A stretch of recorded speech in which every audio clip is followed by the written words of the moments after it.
At dusk on September 12th, 1952, a blinding streak of red light suddenly tore across the sky above a quiet town in West Virginia, USA.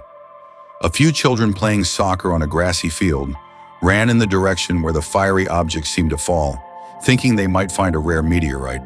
However, on the darkened hills of Flatwoods, what awaited them was not a cosmic rock, but the beginning of a nightmare that would linger for more than half a century. When the children reached the hill, a strong, nauseating smell of burning metal filled the air. As a flashlight beam swept across a massive oak tree, a pair of crimson eyes, glowing like headlights, lit up in the darkness. Then, accompanied by a sharp, piercing hiss, a towering figure nearly 10 feet tall emerged. Its head was shaped like a giant spade, and it wore a dark red, pleated robe. The massive entity hovered within a cloud of acrid, toxic mist, slowly advancing toward them. The children screamed and tumbled down the hillside in terror. What they brought back was not only tears of fear, but also a strange illness that plunged the entire town into panic. This was not a movie script, but one of the most famous and most chilling close encounter cases in American UFO archives, the Flatwoods Monster. What exactly descended into the mountains of West Virginia that night? Was it a lost extraterrestrial visitor, a secret weapon from the Cold War, or a manifestation born from the collective human subconscious? Today, let us reconstruct that deeply unsettling night in Flatwoods. In 1952, the town of Flatwoods, West Virginia, was a peaceful settlement surrounded by mountains, with a population of fewer than 500 people. There was no urban noise here. Residents lived simple lives, working at sunrise and resting at sunset. For the children, entertainment meant kicking a ball around in the fields outside town or chasing butterflies. Never did they imagine that an unexpected encounter would completely shatter this tranquility. On the day of the incident, the evening sky was unusually clear. 13-year-old Edward May, his 12-year-old brother Fred May, and their 10-year-old friend Tommy Heyer were, as usual, playing soccer in an open field outside town. Full of energy, they chased and laughed, until the youngest, Tommy, suddenly noticed something strange happening in the sky. Pointing toward the western horizon, Tommy caught Edward and Fred's attention. Following his gesture, they saw a dazzling red fireball streak across the sky like a meteor, moving at incredible speed before descending toward the Flatwoods Hills outside town and disappearing into the dense forest. Edward's eyes lit up. He had always been interested in astronomy and had read about meteorite falls in books. Turning to Tommy and Fred, he said, "That has to be a meteorite. Let's go find it. Maybe we can sell it for a good price, or take it to school for display." At that moment, the children's curiosity overpowered everything else. Without even bothering to pick up their soccer ball, the three friends rushed toward the Flatwoods Hills. By now, darkness was beginning to fall, and the surrounding mountains were swallowed by night. The once familiar trails suddenly felt strange and unsettling. Yet the thought of finding a rare meteorite filled them with excitement and courage. Laughing and talking, they pressed on toward where the fireball had fallen. After running for more than 10 minutes, they reached the base of the Flatwoods Hill. By then, a faint but unpleasant odor had begun to spread through the air, a smell like scorched metal mixed with a sharp hint of sulfur. Edward sensed that something wasn't right. He stopped and looked around. In the darkness, the mountains were eerily silent, so quiet that even the usual sounds of insects had vanished. Still drawn by the idea of the meteorite, Edward gritted his teeth and urged his brother and Tommy to keep climbing. About halfway up the hill, he suddenly stopped and lowered his voice. "Listen, do you hear that?" he whispered. The three boys held their breath and listened carefully. From the nearby woods came a faint, strange hissing sound, like something breathing, or perhaps the hum of machinery. Moments later, they spotted it. Not far ahead in the trees, there was a large, dimly glowing red mass, about the size of a small house, resting motionless on the ground. A thin layer of faint, acrid mist surrounded it. Terrified, Tommy hid behind Edward and whispered, "Is that the meteorite? Why is it so big?"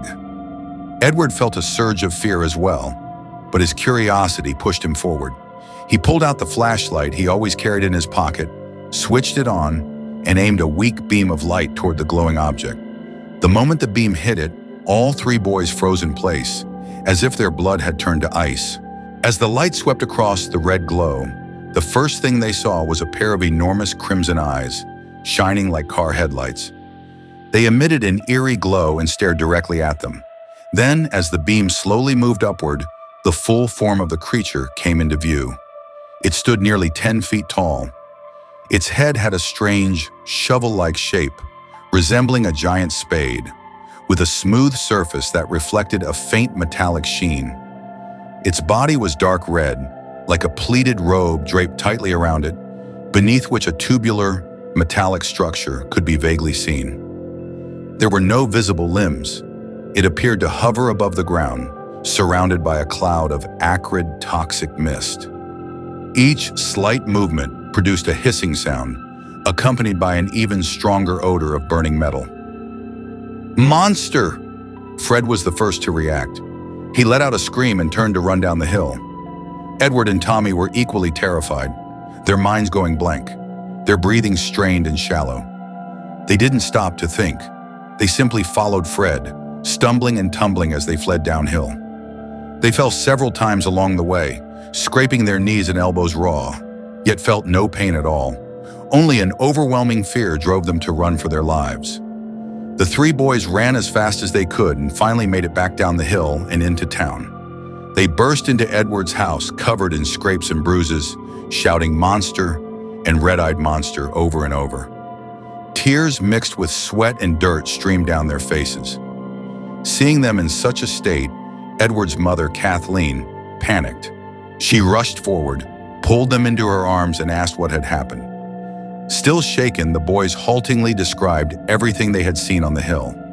At first, Kathleen thought they had simply been frightened and imagined the whole thing. She didn't take it seriously, but as she looked at their terrified expressions and listened to their clear, detailed descriptions of the creature, she began to realize that something wasn't right. Determined to find out the truth and to calm the children, Kathleen immediately contacted Eugene Lemon, a member of the National Guard who lived in town. Eugene, a veteran with courage and experience, listened to her account and quickly grabbed a flashlight and a weapon. He then set out with Kathleen and the three boys, heading back toward the Flatwoods Hills.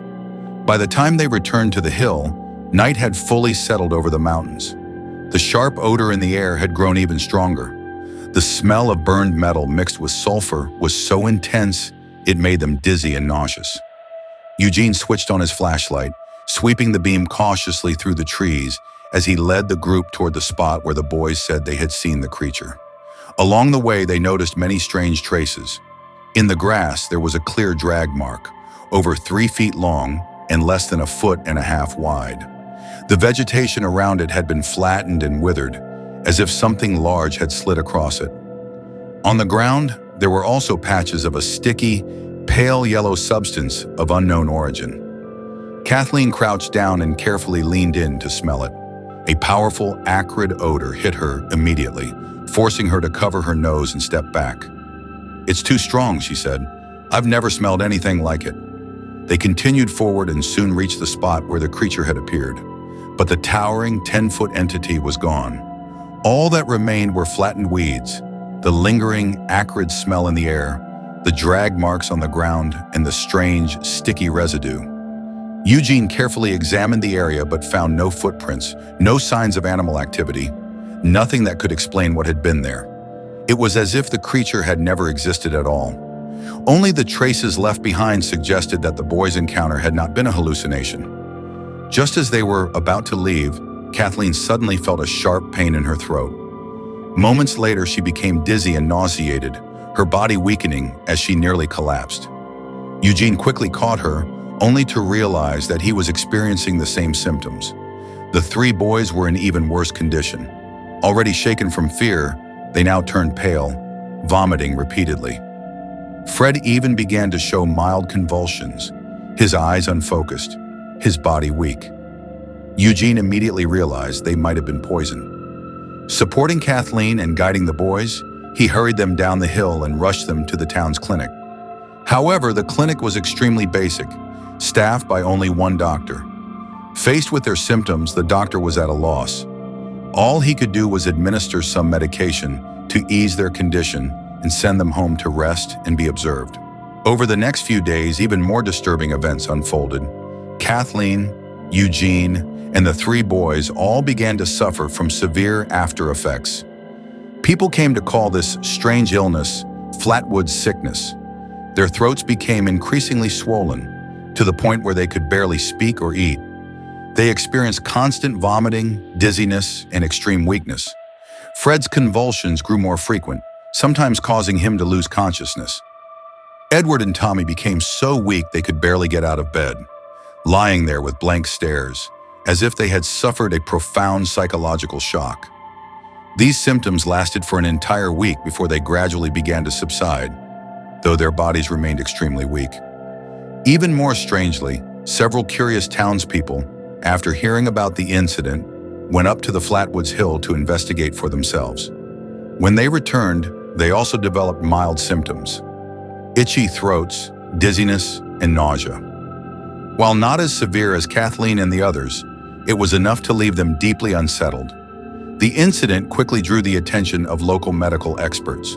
Specialists arrived in Flatwoods and conducted detailed examinations of Kathleen and the others. They also collected samples of the unknown residue from the ground, as well as air samples, for professional analysis. After several days of testing, the experts reached a shocking conclusion. The symptoms shown by Kathleen and the others were highly similar to those caused by exposure to mustard gas or some kind of unknown, highly potent chemical irritant. This substance appeared to be strongly corrosive and toxic, capable of causing serious damage to the human respiratory and nervous systems. More importantly, tests revealed that the strange residue contained an unknown chemical component, one that had never been identified in any known substance on Earth. It was not secreted by plants, not produced by animals, and not any ordinary chemical compound. This finding effectively ruled out the possibility of a mass hallucination. If it had been merely a hallucination, it would not have caused identical physical symptoms in multiple people, nor could it have left behind such an unknown chemical substance. As the news spread, the entire town of Flatwoods was gripped by an unprecedented wave of panic. People began to speculate, what exactly was that creature? What was the toxic mist surrounding it? And why had it come to Earth? The Flatwoods monster incident quickly spread throughout the entire town. After receiving reports, local police immediately organized a team and headed to the Flatwoods Hill to investigate. Equipped with professional detection instruments, they conducted a thorough examination of the scene, collected additional samples, and interviewed all the witnesses in an attempt to reconstruct what had happened. However, the investigation did not go smoothly. Aside from the drag marks, the unknown residue, and the lingering acrid odor in the air, there were no other valuable clues. The police searched the entire Flatwoods Hill and even expanded the search area. Yet they never found any trace of the creature or anything else connected to it. Even more puzzling, the unknown residue and the chemical substance in the air remained unidentified despite repeated testing by professional laboratories, as if they were materials from outer space. As the incident continued to escalate, the U.S. Air Force became involved. At the time, the Air Force was conducting a long-term UFO research program that lasted more than 2 decades, known as Project Blue Book. The purpose of this program was to investigate all UFO sightings within the United States, determine whether they posed any threat to national security, and provide the public with explanations for these unusual events. Investigators from Project Blue Book arrived in Flatwoods and re-examined the scene. They collected samples again, re-interviewed the witnesses, and even conducted hypnosis sessions with Kathleen and the others, attempting to uncover their detailed psychological experiences during the encounter. However, after a period of investigation, the team failed to reach any definitive conclusion. They simply recorded the incident in their files, classified it as an unexplained UFO event, and closed the case without further in-depth investigation. The abrupt conclusion of Project Blue Book did not calm public speculation. Instead, it made the incident even more mysterious. People began to question whether the military already knew the truth but chose not to disclose it for some reason. Was the creature truly extraterrestrial? Was the government withholding information out of fear that revealing the truth would trigger nationwide panic? As speculation intensified, the Flatwoods monster incident became one of the most famous and most enigmatic cases in American UFO history.